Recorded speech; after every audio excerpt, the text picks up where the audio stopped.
À seulement 22 ans, Benjamin Castaldi semblait avoir tout pour réussir. Héritier d'1 million de dollars de son grand-père, le légendaire Yves Montand, il se trouvait dans une position enviable, un pied dans l'univers du show business et l'autre dans l'opulence d'une vie sans soucis matériels. Mais en réalité, cette fortune allait bientôt devenir un fardeau plus qu'un cadeau. Ce que Benjamin n'avait pas compris à l'époque, c'était que l'argent pouvait aussi être une malédiction, surtout lorsqu'il était entre les mains d'un jeune homme aussi imprudent et assoiffé d'aventure. Benjamin Castaldi grandit dans l'ombre d'un héritage monumental. Yves Montand, son grand-père, n'était pas seulement un acteur emblématique et un chanteur légendaire, mais un symbole de la culture française. Son nom était synonyme de gloire et de succès, et c'était à lui que Benjamin devait sa fortune. Mais au lieu de l'utiliser à bon escient, Benjamin, jeune homme ambitieux et insouciant, rêvait de conquérir le monde à sa manière. À l'âge de 22 ans, après la disparition de son grand-père, Benjamin hérita de la moitié d'une fortune estimée à près d'1 million de dollars. À cette époque, il pensait avoir tout compris. Une fortune aussi conséquente ne pouvait que garantir un avenir radieux, un avenir où il n'aurait jamais à se soucier de l'argent. Mais ce qu'il ignorait, c'est que ce million de dollars allait se dissiper bien plus vite qu'il ne l'aurait cru. En 1992, animé par l'idée de saisir l'opportunité d'une vie, Benjamin décida de s'aventurer aux États-Unis. Il était convaincu que le marché de la musique lui offrirait les possibilités dont il avait besoin pour faire décoller sa carrière et sa fortune. Son idée était simple: redonner un second souffle à la carrière d'Esther Galil, une chanteuse israélienne qui avait eu son heure de gloire dans les années 70 avec sa chanson « Le jour qui vient ». Benjamin, sans aucune expérience dans le domaine de la musique, se lança tête baissée dans l'aventure. Sa vision était celle d'un jeune homme qui rêvait de gloire instantanée, persuadé que son nom et sa fortune l'ouvriraient toutes les portes. Il s'installa à Los Angeles, où il se noya dans l'extravagance, louant des voitures de luxe, réservant des suites somptueuses au Peninsula à Beverly Hills et vivant dans une débauche de dîners aux chandelles et de fêtes privées. Il pensait que la fortune allait naturellement suivre. Les mois passèrent et les illusions se brisaient une à une. Les dépenses n'arrêtaient pas de s'accumuler, mais les retours étaient inexistants. Le projet musical avec Esther Galil ne prenait pas forme et l'argent, qui semblait inépuisable au départ, commença à se dissiper à une vitesse alarmante. Tout allait mal, la musique ne décollait pas, les rencontres ne donnaient rien et la vie à Los Angeles se révélait être une vaste escroquerie. Benjamin Castaldi était devenu la proie idéale pour des opportunistes qui, comme des vautours, se nourrissaient de sa naïveté et de ses rêves. En l'espace de quelques mois, Benjamin perdait tout. La fortune héritée de son grand-père était complètement engloutie. Sa carrière de producteur était un échec cuisant et les rêves qu'il avait construits s'effondrèrent comme un château de cartes.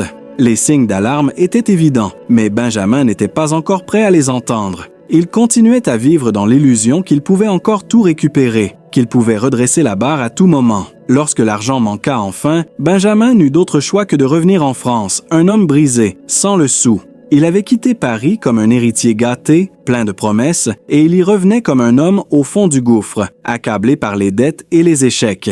À son retour, il chercha du soutien, mais ce qu'il reçut de la part de sa mère, l'actrice Catherine Allégret, fut loin d'être la compassion qu'il espérait. « Tu n'as pas seulement mangé tout l'argent de ton grand-père, maintenant tu veux aussi de l'argent de ta mère ?» Lui lança-t-elle avec une déception profonde, son visage marqué par la tristesse.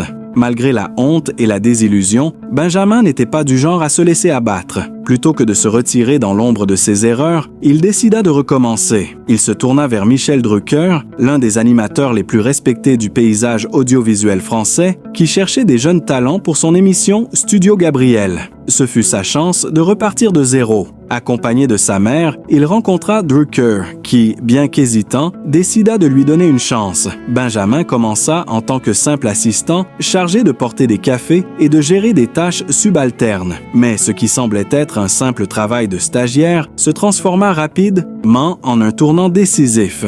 Son charisme et son talent naturel pour la communication impressionnèrent Drucker, qui lui offrit une première occasion de se produire à l'écran. Une chance, certes modeste, mais une chance cruciale. Ce fut là que Benjamin Castaldi fit ses premiers pas à la télévision. Grâce à sa capacité à séduire les caméras et à son sens du show, Benjamin commença à grimper dans l'échelle du monde de la télévision. Ses talents d'animateur furent rapidement repérés et il se fit un nom à travers des émissions à succès. D'abord sur M6 avec les clichés de l'amour, puis plus tard sur TF1 avec le Secret Story. Mais malgré son succès, Benjamin ne changea jamais sa relation avec l'argent. Le jeune homme gâté par la fortune ne parvenait toujours pas à gérer ses finances avec prudence. Il vivait dans l'illusion que la richesse viendrait toujours, mais il n'avait pas appris les leçons du passé. Chaque nouveau succès à la télévision semblait le conforter dans l'idée qu'il pourrait toujours rebondir, sans trop d'efforts. Mais cette attitude débridée allait à nouveau le rattraper. Bien que Benjamin ait retrouvé une certaine stabilité professionnelle, sa gestion des finances demeurait une source de tension. Ses revenus télévisuels étaient moins conséquents, mais ses dépenses étaient tout aussi excessives. L'argent filait à toute vitesse dans l'achat de biens immobiliers luxueux, de voitures flamboyantes et de fêtes somptueuses. Il ne semblait jamais apprendre de ses erreurs passées.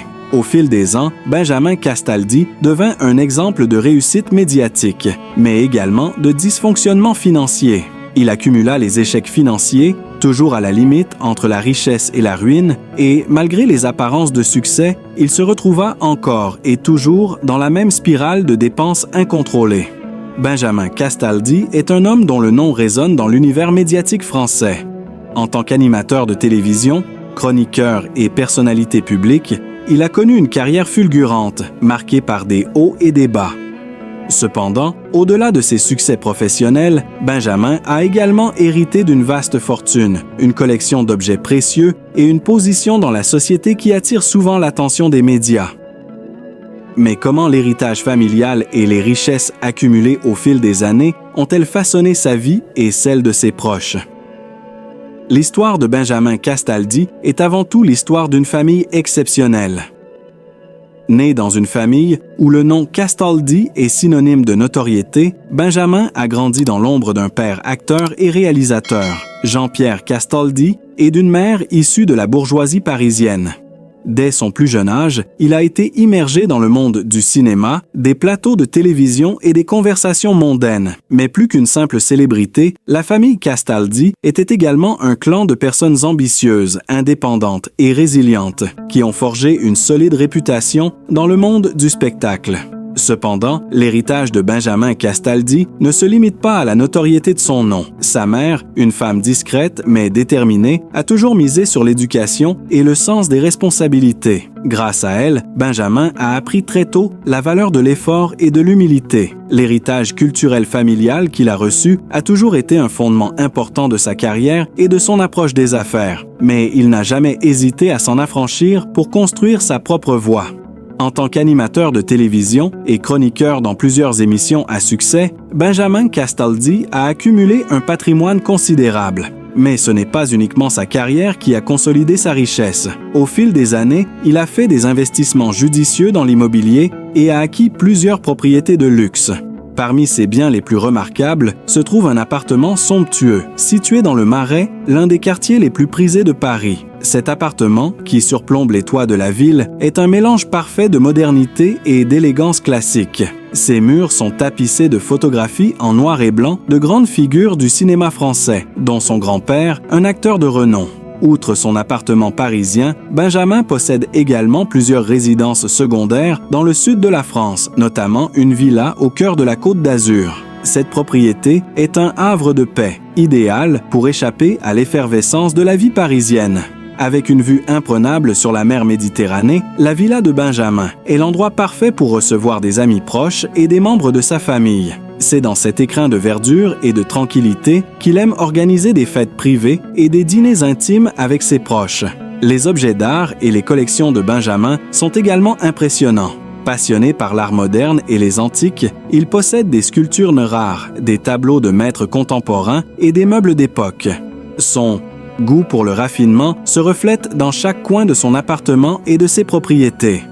Chaque objet a une histoire, un lien avec son passé ou une signification particulière. Certaines pièces de sa collection ont d'ailleurs été héritées de sa famille, comme un magnifique portrait de son grand-père peint par un artiste célèbre du XXe siècle ou une horloge ancienne ayant appartenu à ses arrière-grands-parents. La famille Castaldi, bien que soudée, n'a pas été épargnée par les défis. Benjamin, père de plusieurs enfants, mène une vie familiale tout aussi médiatisée. Ses enfants, issus de plusieurs mariages, sont souvent au centre des tabloïds. Pourtant, malgré la pression des médias et des conflits privés, il reste un père aimant et attentif. Son fils, Simon, né de son premier mariage, suit déjà les pas de son père dans le monde du show business, bien que son parcours soit encore en construction. Benjamin veille à ce que son fils trouve sa propre voie, loin des projecteurs qui ont marqué sa propre vie. Sa deuxième épouse, une célèbre animatrice de télévision, est également un personnage incontournable dans le paysage médiatique français.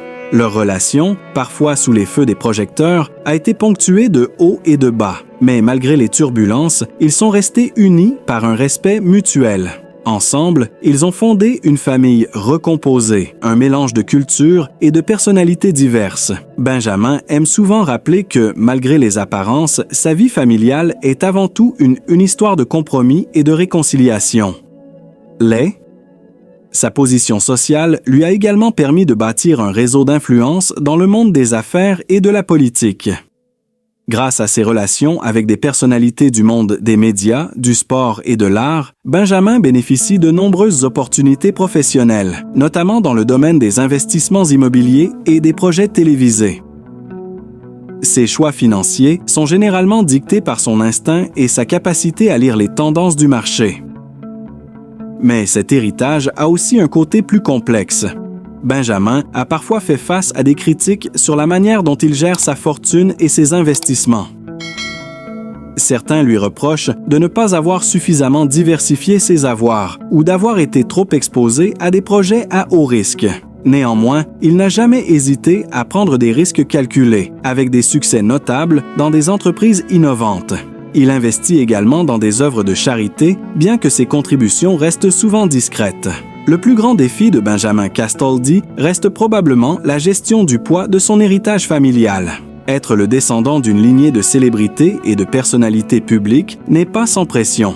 Benjamin doit jongler entre ses ambitions personnelles et les attentes de la société à son égard. La recherche de l'équilibre entre sa vie privée, sa carrière et ses responsabilités familiales n'est pas toujours facile. Mais malgré les obstacles, il demeure déterminé à préserver l'héritage de sa famille tout en ouvrant de nouvelles perspectives pour ses enfants et ses proches.